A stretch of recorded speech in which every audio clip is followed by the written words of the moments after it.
এমন একজন নেতা যদি আপনি দেখেন, যে নেতা সালাতুল জোহরের আজান হওয়ার পরে মসজিদে যেতে পারে না, মসজিদে যাওয়ার সুযোগ পায় না, আমি আপনাদের বিবেকের কাছে সামান্য একটা কোশ্চেন করতে চাই, সামান্য একটা প্রশ্ন রাখতে চাই।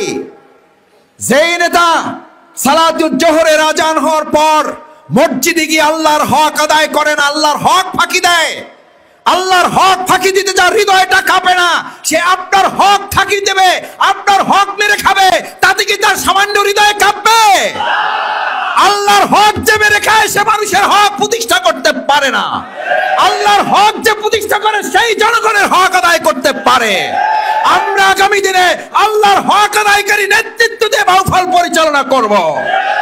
আজ আমরা আমাদের প্রিয় মাতৃভূমি বাংলাদেশের যে সময়টি অতিক্রান্ত করছি, মহাগ্রন্থ আল কোরআনের আজকে যে ছোট্ট একটি আয়াত আপনাদের সামনে তেলাওয়াত করেছি, আপনাদের সকলের পরিচিত এবং সকলের মুখস্থ আছে এটি।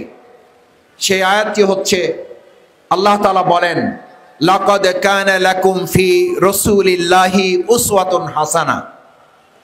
তোমরা যেমন এখন একটু পরেই সালাতুল জোহরের আজান হবে, আল্লাহ তাআলার নির্দেশ এবং প্রিয় নবী রাসূল করিম সাল্লাল্লাহু আলাইহি সাল্লামের নির্দেশ পালন করার জন্য মসজিদে গিয়ে নামাজ আকিমুস সালাত, সালাত আদায় করবে।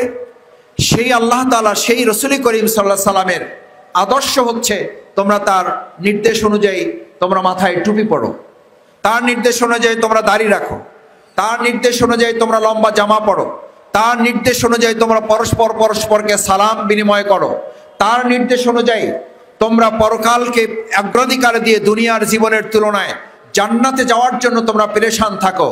সেই আল্লাহ রাসূল সাল্লাল্লাহু আলাইহি সাল্লামের জীবন এবং আদর্শকে যদি কেউ কবুল করতে পারে, তাহলে আল্লাহ সুবহানাহু ওয়া তাআলা বলেন, আমি রাসূল করিম সাল্লাল্লাহু আলাইহি সাল্লামের জীবন আদর্শকে গ্রহণ করার জন্য আমি তাকে দুনিয়ার জীবনে সম্মানিত করব, কিয়ামতের ময়দানে তাকে আমি নাজাতের জন্য জান্নাতের দরজা আমি তার জন্য মুক্ত করে দেব। সুবহানাল্লাহ। ভাইয়েরা, আজ এখানে যারা উপস্থিত আছেন, এই ময়দানে এখন থেকে 20 বছর পর অনেক লোকেরা হয়তো থাকবেন, আমরা অনেকে থাকবো না। আমাদের দুনিয়ার জীবনটা খুবই ক্ষণস্থায়ী। আমাদের আসল জীবন সম্পর্কে আল্লাহ তাআলা বলেন, তোমাদের এই জীবনটা আসল জীবন নয়। ইয়া লাইতানি কদ্দামতু লি হায়াতি। সেদিন আফসোস করে বলবে লোকেরা, আমি দুনিয়ার জীবনকে শান শওকতে, মর্যাদা, সম্মান, ফ্ল্যাট প্লট, ব্যবসা বাণিজ্য, চাকরি, স্ট্যাটাস, ডেজিগনেশনে বাসাবার জন্য আমি সব চেষ্টা করেছি, অথচ আমি আমার আসল জীবন পরকাল নিয়ে আমি ভাবি নাই। আমার ভাইয়েরা, বাউফলে এরকম অনেক বড় বড় সমাবেশ হয়, হাজার হাজার মানুষের বড় বড় জনসভা হয়। আজ এখানে যারা উপস্থিত আছেন, আমি আপনাদের কাছে জানতে চাই, বাংলাদেশ জামাত ইসলামী আপনাদের কাছে কি শুধু দুনিয়ার কথা বলে, নাকি আসল জীবন পরকালের কথাও আপনাদেরকে স্মরণ করায়? পরকালের কথা যে দল, যে মত, যে আদর্শ, যে ব্যক্তি, যে সংগঠন, যে রাজনৈতিক নেতা আপনাকে স্মরণ করায় না, বুঝতে হবে দুনিয়ার সাময়িক জীবনের জন্য সে কল্যাণকামী হলেও আসল জীবন পরকালের জন্য সে আপনাকে কোনো নির্দেশ দেয় না, সে আপনাকে পরকালের কথা স্মরণ করায় না। তার অর্থ হলো দুনিয়ার জীবনে ওই রাজনৈতিক নেতা আপনার জন্য আসল নেতা হতে পারে না। কারণ আপনি যে প্রিয় নবী রাসূল করিম সাল্লাল্লাহু আলাইহি সাল্লামকে আদর্শ মানার জন্য সিদ্ধান্ত নিয়েছেন, যে আল্লাহ আপনাকে সিদ্ধান্ত দিয়েছেন, সমস্ত কিছুর জন্য প্রিয় নবী রাসূল করিম সাল্লাল্লাহু আলাইহি সাল্লামকে আদর্শ নেতা মানতে হবে। আমি আপনাদের কাছে জিজ্ঞেস করতে চাই, প্রিয় নবী রাসূল করিম সাল্লাল্লাহু আলাইহি সাল্লাম কি শুধু সালাতুল জোহরের আজান হলে মসজিদের ইমামতি করেছেন, নাকি মসজিদের ইমামতির সাথে মসজিদে নববীর পাশাপাশি মদিনা রাষ্ট্র পরিচালনায় রাষ্ট্রপতির দায়িত্ব পালন করেছেন? আজ আমরা যদি বাউফলে এরকম সিদ্ধান্ত নিতে পারি যে আমাদের এমন একজন বাউফলের নেতা হবেন, এমন একজন ইউনিয়ন পরিষদের নেতা হবেন, এমন একজন মেম্বার হবেন, এমন একজন মেয়র হবেন, এমন একজন উপজেলা চেয়ারম্যান হবেন, এমন একজন উপজেলা ভাইস চেয়ারম্যান হবেন, এমন একজন মহিলা ভাইস চেয়ারম্যান হবেন, এমন একজন দায়িত্বপরায়ণ জনপ্রতিনিধি হবেন, যিনি মসজিদের ইমামতিও করতে পারবেন, যিনি বাউফলের সংসদ পরিচালনা করতে পারবেন, যিনি মেম্বার পরিচালনা করতে পারবেন, ইউনিয়ন কার্যালয় পরিচালনা করতে পারবেন, কাউন্সিলর পরিচালনা করতে পারবেন, পৌর মেয়রের দায়িত্ব পালন করতে পারবেন, আবার একই সাথে আমরা মৃত্যুবরণ করলে আমাদের সামনে দাঁড়িয়ে জানাজার ইমামতি করতে পারবেন, এরকম দক্ষ যোগ্য নেতাকে আমরা বাউফলে সবাই চাই। সম্মানিত ভাই এবং বন্ধুরা, এরকম নেতৃত্বই আল্লাহ তাআলার নির্দেশ, এবং সেই নির্দেশ পালনই যদি আমরা বাস্তবায়ন করতে পারি, তাহলে যে সুন্দর বাউফল আমরা কল্পনা করি, সেই সুন্দর বাউফলের নমুনা আল্লাহ তাআলা কোরআনে এভাবেই উল্লেখ করেন, লাকাদ কানা লাকুম ফি রাসূলিল্লাহি উসওয়াতুন হাসানা। তোমরা আল্লাহ রাসূল সাল্লাল্লাহু আলাইহি ওয়াসাল্লামের আদর্শের ভিত্তিতে মসজিদ পরিচালনা করো, তোমরা ওই রাসূল সাল্লাল্লাহু আলাইহি ওয়াসাল্লামের আদর্শের ভিত্তিতেই তোমাদের ইউনিয়ন পরিষদ কার্যালয় পরিচালনা করো।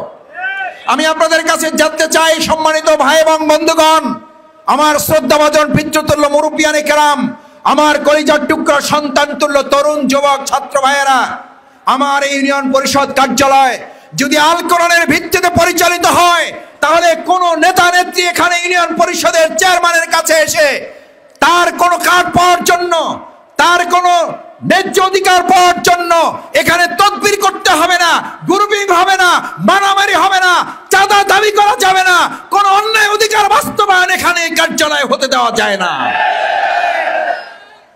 এটা সেই নেতার মাধ্যমে সম্ভব যে আল্লাহর হক আদায় করবে।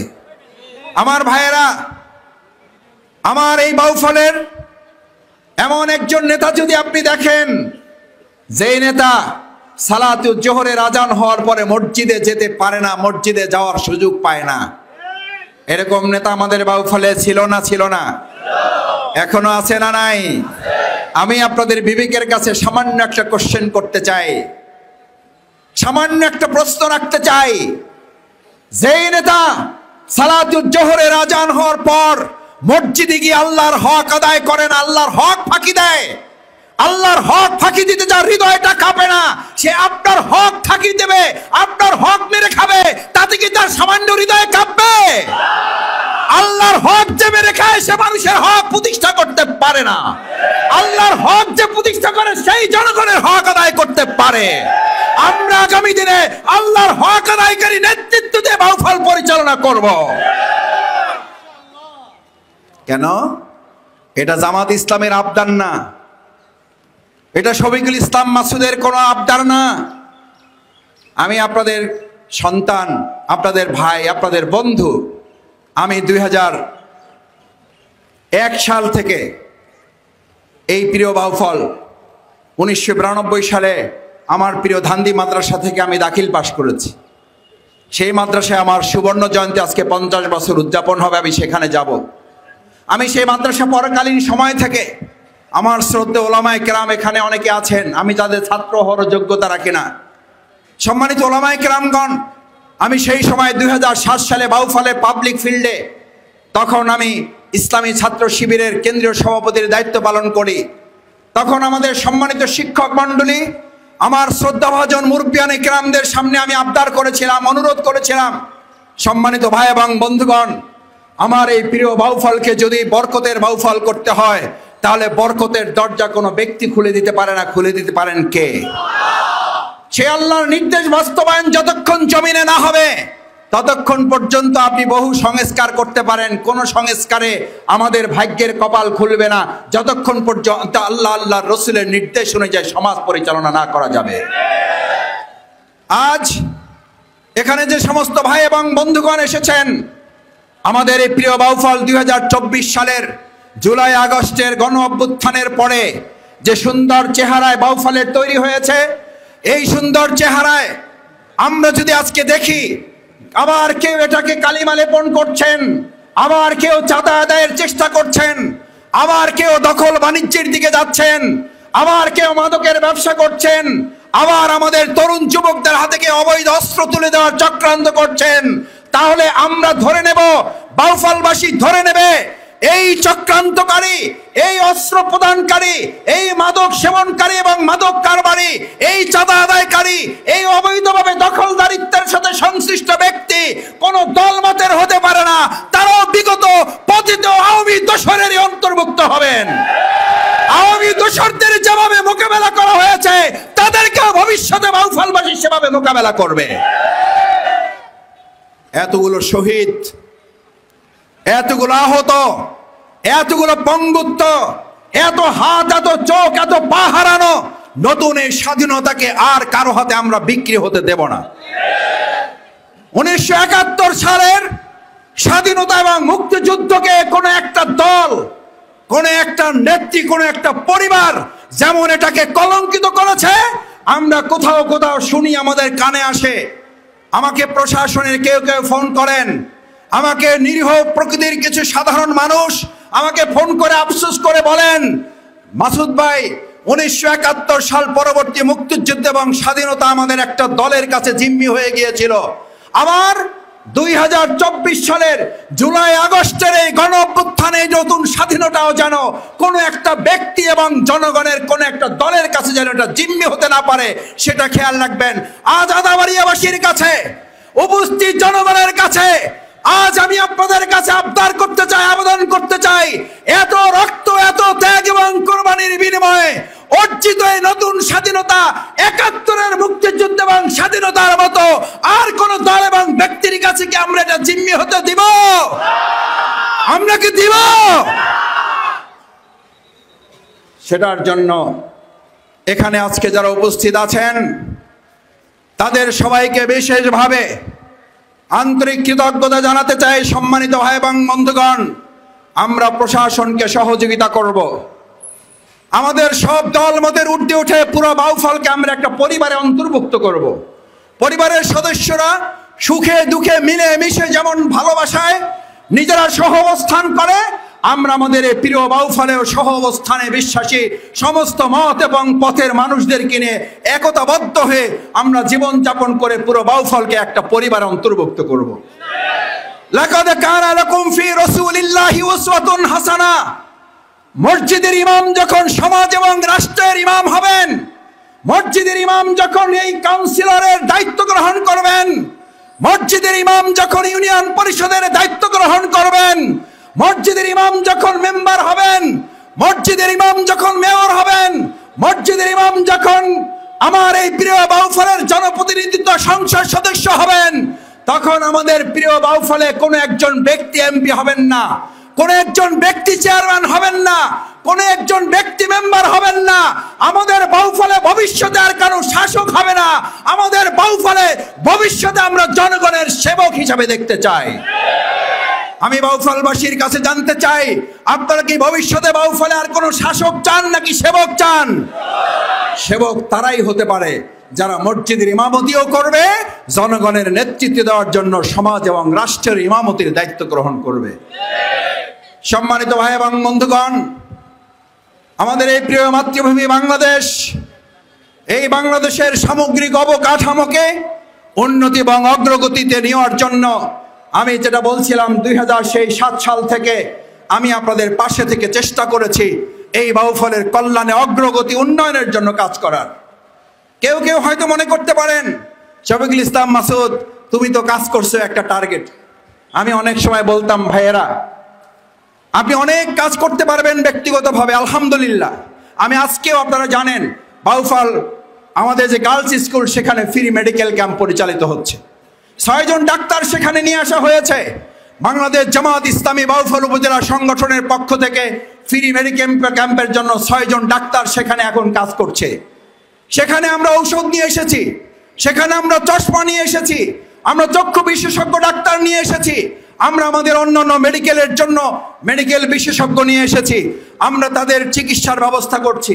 একই সাথে আমাদেরকে বলা হয় বাংলাদেশ জামাত ইসলামী যদি তাদের শাসকের দায়িত্ব পায়, সেবকের দায়িত্ব পায়, তাহলে মহিলাদের জন্য তারা কিছুই করতে পারবে না, কারণ তারা মহিলা বিদ্বেষী। আমি আপনাদের কাছে জানতে চাই ভাইয়েরা, বাংলাদেশ জামাত ইসলামী এই বাউফলের সংগঠনকে সামনে রেখে আমি বলি, আমাদের প্রিয় বোনদের জন্য, আমাদের সম্মানিত মায়ের জাতি, নারীর জাতিদের জন্য আমরা বাউফলে সেলাই মেশিন প্রশিক্ষণ কেন্দ্র চালু করেছি। আমরা তাদের ফ্রি সেলাই মেশিন বিতরণ করেছি আমাদের তরুণ যুবকদের জন্য। আমি চ্যালেঞ্জ করেছিলাম 2007 সালে, আমি ইসলামী ছাত্র শিবিরের কেন্দ্রীয় সভাপতি হিসাবে বলছি না, বাউফলের আপনাদের একজন সন্তান হিসাবে বলছি, বাউফলে আপনাদের একজন ভাই হিসাবে বলছি। আমি আমার এই বাউফলে ইতিপূর্বে এই 20-24 বছরে যে কয়জন তরুণ যুবককে আমার পক্ষ থেকে আল্লাহর অনুমোদন করবে আমি তাদের চাকরির ব্যবস্থা করে দিতে পেরেছি। বাউফলের অন্য কোন নেতা যদি তার ধারের কাছেও চেষ্টা করে তাহলে আমি বাউফলবাসীর কাছে আর মুখ দেখাবো না। আমি আমার নিজের কৃতিত্ব এবং অহংকার জন্য আল্লাহর কাছে ক্ষমা চাই, এটা বুঝার জন্য বলছি। একই সাথে আমরা যখন করোনা সংকট তৈরি হয়েছে, আমাদের ঢাকার অনেক ব্যবসায়ীর ব্যবসা বন্ধ হয়ে গেছে, অনেক ভাইয়ের চাকরি চলে গেছে। আমরা সেই সময় বলেছি বাউফলে আমাদের ভাইদের তরুণদের শিক্ষা থাকলে তার কর্মসংস্থানের কোনো অভাব হবে না। শিক্ষিত কোনো বেকার আমরা বাউফলে থাকতে দেব না, বাউফলে কোনো শিক্ষিত বেকার থাকবে না। তরুণ ছাত্র সমাজ তোমাদের কাছে জানতে চাই, শুধু তোমাদের কাছে দুটো জিনিস চাই, তোমাদের সততা থাকবে, তোমাদের যোগ্যতা থাকলে তোমাদের আত্মকর্মসংস্থানের দায়িত্ব আমরা গ্রহণ করবো ইনশাআল্লাহ। ইনশাআল্লাহ রাজি আমরা সবাই। আমাদের শুধু দুটো জিনিস দিতে হবে তোমাদের কাছ থেকে, তরুণ শিক্ষিত প্রজন্মের কাছ থেকে আমরা সততা চাই, আমরা তোমাদের কাছ থেকে দক্ষতা চাই। সৎ এবং দক্ষতার যখন সমন্বয় তোমাদের মধ্যে হবে, আমি আমার প্রিয় বাউফলের তরুণ যুবক এই শিক্ষার্থী জনতার কাছে আমি স্পষ্ট করে বলে দিয়ে যাই, আমার এই তরুণ শিক্ষিত যুবকদের জন্য আমরা আত্মকর্মসংস্থানের ব্যবস্থা যেমন করব, একই সাথে আমরা আমাদের এই প্রিয় বাউফলে তাদেরকে স্ব উদ্যোগে কিছু ব্যবসা বাণিজ্য চাকরি বাকরি প্রতিষ্ঠান করারও আমরা ইতিমধ্যে উদ্যোগ নিয়েছি। আলহামদুলিল্লাহ এগুলো বাস্তবায়ন হবে। সম্মানিত ভাই এবং বন্ধুগণ, আমরা একই সাথে আমাদের এই প্রিয় বাউফলে মসজিদ ভিত্তিক টিউবওয়েলের ব্যবস্থা করে দিচ্ছি। আমরা আমাদের প্রিয় বাউফলে মসজিদ ভিত্তিক আমরা অজুখানার ব্যবস্থা করে দিচ্ছি। আমরা শুধু মুসলমানদের চিন্তাই করি না, কারণ কোরআন এবং ইসলাম শুধু মুসলমানদের জন্য আসে নাই, এসেছে গোটা গোটা মানব জাতির উদ্দেশ্যে। আমাদের হিন্দু ধর্মাবলম্বী ভাইয়েরা এখানে অনেকে এসেছেন, আমি আপনাদের আন্তরিক কৃতজ্ঞতা জানাই, আমরা আন্তরিক ধন্যবাদ জানাই, আপনাদেরকে অভিনন্দন জানাই। বাংলাদেশ জামাত ইসলামী এরকম কোনো আয়োজন করে, সেখানে শুধুমাত্র কোনো একটা দলের লোক আসে না, সেখানে শুধুমাত্র কোনো একটা ধর্মের লোক আসে না, সেখানে শুধুমাত্র কোনো একটা মতের লোক আসে না। আলহামদুলিল্লাহ সেখানে সকল দলের মতের বর্ণের ঊর্ধ্বে উঠে বাউফলবাসী মানুষের পরিচয় নিয়ে এখানে আমাদের কাছে একটা পরিবারের মতো সবাই এসে হাজির হয়ে যান।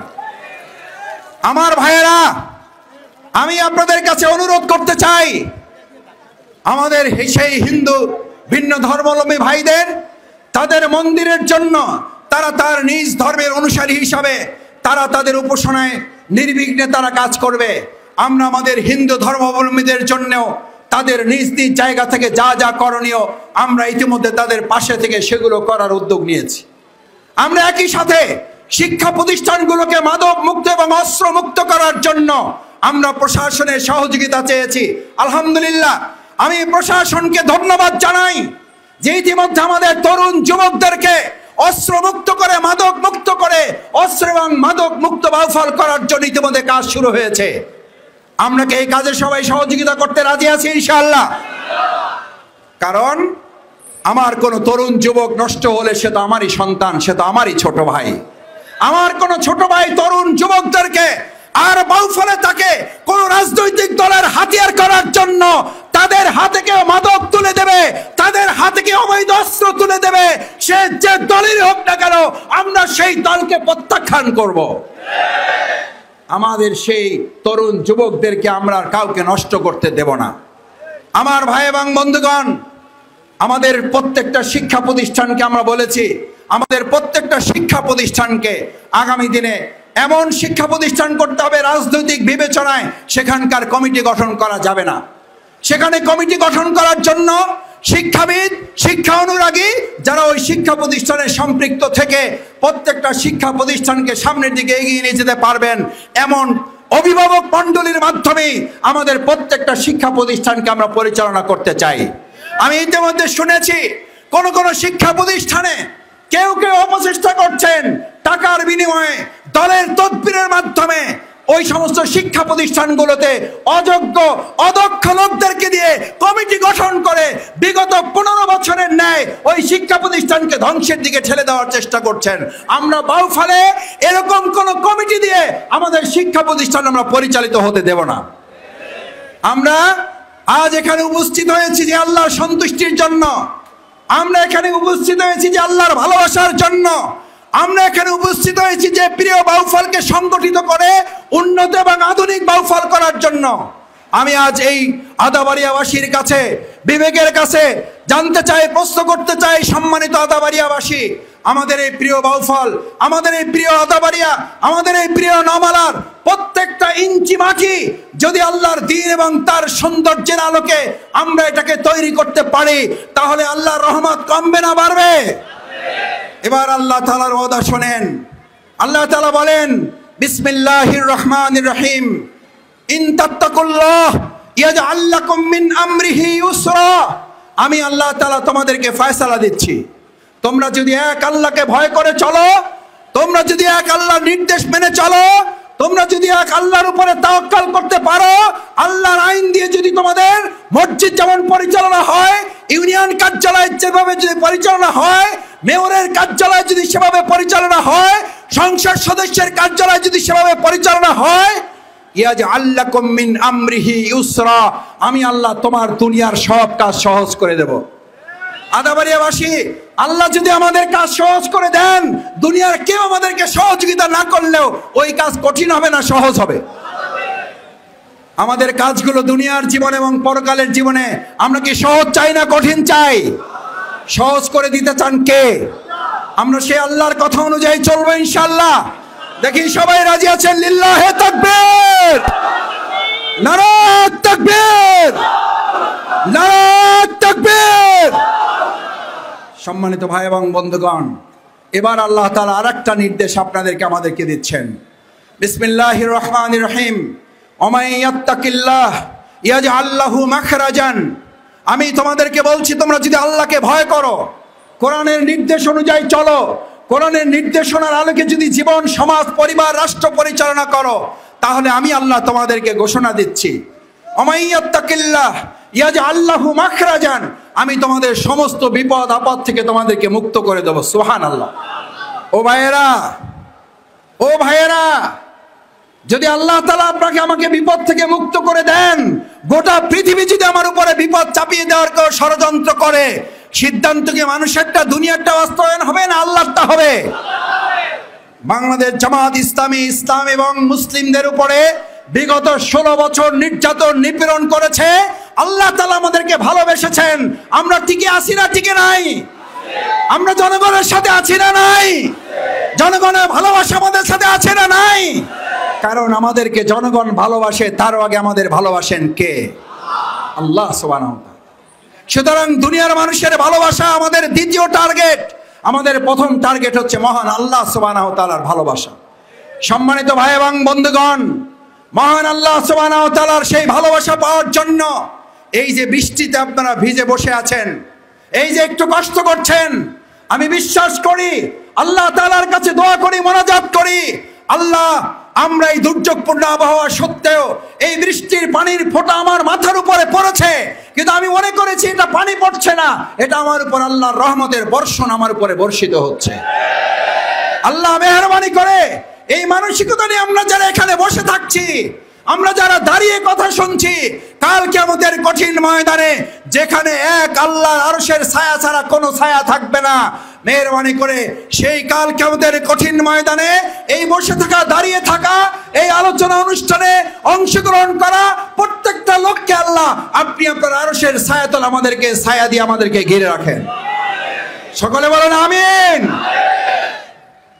সম্মানিত ভাই এবং বন্ধুগণ, দ্বিতীয় যে কথাটি বলে আমি আমার আলোচনার শেষের দিকে যেতে চাই, আমাদের প্রধান মুফাসসির হযরত মাওলানা মুফতি আমির হামজা হাফিজাহুল্লাহ আমাদের খুব কাছে চলে আসছেন। আর কিছুক্ষণের মধ্যেই তিনি প্যান্ডেলে প্রবেশ করবেন। তিনি অনেক কষ্ট করে আমাদের এখানে এসেছেন, আপনারা হয়তো জানেন না, অনেকে হয়তো শুনেছেন। আমি অনুরোধ করে আপনাদের সালাম জানিয়ে গতকালকে তিনি ছিলেন বাংলাদেশের এক প্রান্তে ভুরুঙ্গামারী এলাকায়। সেই ভুরুঙ্গামারী থেকে তিনি রাতে এসেছেন নওগাঁয়, নওগাঁ থেকে এসেছেন ঢাকায়, ঢাকা থেকে হেলিকপ্টারে করে আল্লাহে আল্লাহে আল্লাহে নিতান্তই আমি ভাইয়ের সাথে উঠে দেখেছি সারা রাত কালকে ঘুমাতে পারে নাই, তার আগের দিন ঘুমায় নাই, তার আগের রাতে ঘুমাতে পারে নাই। আজকে আমি নিয়ে এসে বলেছিলাম যে আপনাকে এখানে একটু বিশ্রাম দেব, বিশ্রাম এখনো দিতে পারি নাই। সকালে গিয়েছে মাদ্রাসার প্রোগ্রামে, এখন আপনাদের এখানে আসতেছেন। আমি শুধু বলেছি ভাই ওনার একটা প্রোগ্রাম ছিল দিনের বেলা রংপুরে এক জায়গায়, তিনি ওই প্রোগ্রামটা আমি বলে ওই প্রোগ্রামটা ক্যান্সেল করাইছে। উনি বলছেন যে মাসুদ ভাই আপনি বললে ওনারা শুনবে। আমি বললাম আপনি বলেন, বলছে না আপনি একটু বলেন। আমি ওই ভাইদেরকে বললাম যে ভাই আমার বাউফলবাসীর জন্য আমি বাউফলে যাচ্ছি, আমার সাথে আমি একটু মেহমানকে নিয়ে যেতে চাই। সব সময় আমিও তো অনেক সময় সুযোগ করে যেতে পারি না, যেহেতু আমি যাচ্ছি আমার সাথে একটু আমির হামজা হুজুরকে আমি নিয়ে যেতে চাই। বলছে মাসুদ ভাই আপনার জন্য দিলাম, কিন্তু বাউফলবাসীকে সালাম বলেন, বাউফলবাসীর জন্য আমরা কোরবানি পেশ করলাম। আল্লাহ ওই ভাইদের কোরবানি কবুল করুন। এই কষ্ট করে যে মেহমান আমাদের মাঝে এসে উপস্থিত হয়েছেন তার কথা শোনার জন্য কি আমরা অপেক্ষা করবো? ইনশাআল্লাহ সবাই থাকবো ইনশাআল্লাহ। কিছুক্ষণের মধ্যেই তিনি উপস্থিত হবেন। আলহামদুলিল্লাহ আমরা দোয়া করি দ্রুতই যেন তিনি আমাদের মাঝে এসে পৌঁছেন এবং তার কথা আল্লাহ তাআলা আমাদেরকে প্রাণ ভরে শোনার জন্য সুযোগ করে দেন। সেই কথা বলে আমি যে কথাটি বলে আমার বক্তব্য শেষ করব। সম্মানিত ভাই এবং বন্ধুগণ, আল্লাহ সুবহানাহু ওয়া তাআলা আমাদের এই প্রিয় মাতৃভূমি বাংলাদেশের এই বাউফলকে শিক্ষিত জনপদ হিসেবে কবুল করেছেন। আমরা ছোট সময় থেকে শুনতাম এই বাউফলের প্রত্যেক পরিবারে একজন করে মাস্টার্স ডিগ্রি লোক পাওয়া যায় না, যায় না? পাওয়া যায়। আচ্ছা আপনি বলেন শিক্ষিত একটা জনপদ খেয়ে পরে ভালো থাকতে চায় নাকি সম্মানের সাথে বাঁচতে চায়? আমাদের বিগত 15 বছরে বাউফলে খাওয়ার অভাব ছিল নাকি সম্মানের অভাব ছিল? আমাদের বিগত 15 বছরে বাউফলে মর্যাদার অভাব ছিল নাকি খাওয়ার অভাব ছিল? আমরা বাউফলবাসীকে আজ ওয়াদা দিচ্ছি বাউফলের প্রত্যেক নাগরিক তার যথাযথ সম্মান এবং মর্যাদা নিয়ে বেঁচে থাকার জন্য যা করা দরকার বাউফলে আমরা সম্মিলিতভাবে সম্মান মর্যাদা প্রতিষ্ঠার জন্য আমরা তাই করবো ইনশাআল্লাহ। কিন্তু আমি সমালোচনার জন্য বলছি না, বিগত 15 বছরে আমাদের এই বাউফলবাসীকে গোটা দেশবাসীর সামনে আমাদের বিভিন্নভাবে অপমানিত এবং লাঞ্ছিত হতে হয়েছে। আমরা বিভিন্ন সময় দেখেছি নিজ দলের লোকদের সাথে মারামারি, নিজেরা নিজেদেরকে মারামারি করে নিজেরা নিজেদের কর্মীদেরকে হত্যা করেছে। আমাদের ইমামদেরকে মসজিদ থেকে গ্রেফতার করা হয়েছে, মাদ্রাসার শিক্ষক থেকে মসজিদ থেকে গ্রেফতার করা হয়েছে, আমাদের প্রিয় ছাত্রীদেরকে তাদের শ্লীলতা হানি করেছে। আমাদের দোকানগুলো শুধু নয়, একটা চায়ের দোকানকেও চাঁদা দিয়ে তাকে দোকানদারি করতে হয়েছে। আমি আজ বলতে চাই পরিষ্কার করে, বাউফলে আর কোন অশ্লীলতা রাজনীতি চলতে দেওয়া হবে না, চাঁদাবাড়ি রাজনীতি হবে না, দখলদারি রাজনীতি হবে না। এরকম একটা বাউফল তৈরি করতে হলে যে আহ্বানটুকু আমি আপনাদের কাছে করে কথা শেষ করতে চাই, সে আহ্বানটা হচ্ছে আল্লাহ রসুল সাল্লাল্লাহু সাল্লামের একটা হাদিস বলে শেষ করি। রসুল করিম সাল্লাল্লাহু সাল্লাম বলেন, যখন তোমাদের মধ্যে সৎ শাসক তৈরি করতে চাও তখন তোমরা তোমাদের নিজেদেরকে সৎ নাগরিক বানানোর চেষ্টা করো। রসুল সাল্লাল্লাহু সাল্লাম বলেন, শাসক যেরকম হয় জাতি সেরকম হয় না, এবং রসুল সাল্লাল্লাহু সাল্লাম বলেন একটা জাতি যেরকম হয় সেই জাতির শাসক সেরকম হবে। ভাইয়েরা আজকে এখানে যারা আছেন, আমরা যদি ওমর রাদিয়াল্লাহু তাআলার মতো শাসক চাই তাহলে ওমর রাদিয়াল্লাহু তাআলা জনপদে যেরকম সুনাগরিক তৈরি হয়েছিল, আমরা কি আজকে আমাদেরকে সেরকম সুনাগরিক তৈরি করে বাউফলে হযরত ওমরের শাসন আমরা কি আদায় করতে পারবো ইনশাআল্লাহ? আমরা কি সুনাগরিক হতে পারবো আজকে ইনশাআল্লাহ? কারণ আমরা যদি সৎ শাসক চাই তাহলে সেই জনপদে সৎ নাগরিক আগে প্রতিষ্ঠা করতে হবে। সেই সৎ নাগরিক প্রতিষ্ঠা করার জন্য বাংলাদেশ জামাত ইসলামী কোরআনের আলোকে, বাংলাদেশ জামাত ইসলামী হাদিসের আলোকে, সুন্নাহর আলোকে, রাসূল করিম সাল্লাল্লাহু আলাইহি সাল্লামের আদর্শের আলোকে আমরা কিছু মানুষ তৈরি করার জন্য কাজ করছি। বাংলাদেশ জামাত ইসলামী সেরকম কিছু কল্যাণকামী সমাজ এবং রাষ্ট্র প্রতিষ্ঠার জন্য আমরা কাজ করে যাচ্ছি। এখানে বাংলাদেশ জামাত ইসলামীর নেতৃবৃন্দ, অত্র এলাকার মাওলানা আলাউদ্দিন সাহেব সহ যারা জামাতের নেতৃবৃন্দ আছেন, আপনারা কি তাদের সবাইকে চেনেন? তারা কি ভালো মানুষ না খারাপ মানুষ? কেন ভালো মানুষ? তারা পারিবারিকভাবেই হয়তো ভালো মানুষ ছিলেন, কিন্তু বাংলাদেশ জামাত ইসলামের সঙ্গে থাকার কারণে রাসূল সাল্লাল্লাহু আলাইহি ওয়াসাল্লামের সেই হাদিস আমাদেরকে মাথায় রাখতে হবে। আজকে এখানে যারা উপস্থিত হয়েছেন, কাল কিয়ামতের দিন এটার উসিলায় হয়তো আল্লাহ তাআলা এই ভালো মানুষগুলোর সাথে আমাদেরকে হাসরে একত্রিত করবেন। আবার রাসূল সাল্লাল্লাহু আলাইহি ওয়াসাল্লামের হাদিস, তুমি যদি খারাপ মানুষের সাথে জীবন যাপন করো, কাল কিয়ামতের দিন তোমাকে ওই খারাপ মানুষের সাথে উঠানো হবে। আমার ভাইয়েরা, আজকে এখানে যারা আছেন, রাসূল সাল্লাল্লাহু আলাইহি ওয়াসাল্লামের এই হাদিসের পাশাপাশি আল্লাহ তাআলার নির্দেশ হচ্ছে বিসমিল্লাহির রহমানির রহিম, কুনু মা'আস সাদিকিন। এই যে একটু পরে আকিমুস সালাত, আমরা সালাতুল জোহর আদায় করতে যাব, আল্লাহ তাআলার আরেকটা নির্দেশ হচ্ছে কুনু মা'আস সাদিকিন, তোমরা সত্যবাদীদের, তোমরা সৎ মানুষের সঙ্গী হয়ে যাও। আজকে এখানে আমরা যারা আছি, আমরা কি এখানে অন্যায়কারীর একত্রিত হয়েছি নাকি ভালো মানুষগুলো একত্রিত হয়েছে? আমার ভাইয়েরা, এই ভালো মানুষগুলো একত্রিত হওয়ার মধ্য দিয়ে আমরা যদি কাল কিয়ামতের দিন আল্লাহর কাছে নিজেদেরকে এভাবে পেশ করতে পারি, রাসূল সাল্লাল্লাহু আলাইহি ওয়াসাল্লাম যে হাদিস বলেছেন, একজন আতর ব্যবসায়ীর কাছে যদি কোনো একজন আতর ক্রেতা ওখানে গিয়ে উপস্থিত হয়, ওই আতর ক্রেতার কাছে কোনো টাকা নেই, কোনো পয়সা নেই, আতর কেনার কোনো যোগ্যতাও নেই, আতর কেনার জন্য কোনো সিদ্ধান্ত সে নিতে পারে নাই, কিন্তু কিছুক্ষণ চিন্তা ভাবনা করার জন্য ওই আতরের দোকানে বসেছিল। 2 ঘন্টা কাটাইছে, 3 ঘন্টা কাটাইছে, 4 ঘন্টা কাটাইছে। আপনি বলেন, ওই আতরের দোকান থেকে ওই লোকটা বের হওয়ার পর তার গা থেকে দুর্গন্ধ আসবে নাকি সুঘ্রাণ আসবে? ভালো করে বলেন, দুর্গন্ধ আসবে নাকি সুঘ্রাণ আসবে? আর একটা কথা বলি, আর একজন লোক কোনো কাজ নাই, কি করবে, বেকার বসে আছে, চিন্তা করছে কি আর করব, যাই কামারের দোকান যেহেতু পাশে একটা আছে, শীতকাল একটু আগুন পোয়ায়। সে কামারের কোনো কাজও করে নাই, সে হাঁপড়ও টানে নাই, সে দাও পিটায় নাই, সে কাঁচিও পিটায় নাই, সে খুন্তাও তৈরি করে নাই, সে কুড়ালও তৈরি করে নাই, সে কিছুই করে নাই, কিন্তু সে কোথায় বসেছিল? কোথায় বসেছিল? কামারের দোকানে। এবার আপনাদের কাছে জিজ্ঞেস করতে চাই, এই কামারের দোকানে বসা লোকটা ওখান থেকে বের হওয়ার পর তার গা থেকে দুর্গন্ধ আসবে নাকি সুঘ্রাণ আসবে? তার মাথা থেকে ভালো কিছু বের হবে না কালি সালি বের হবে?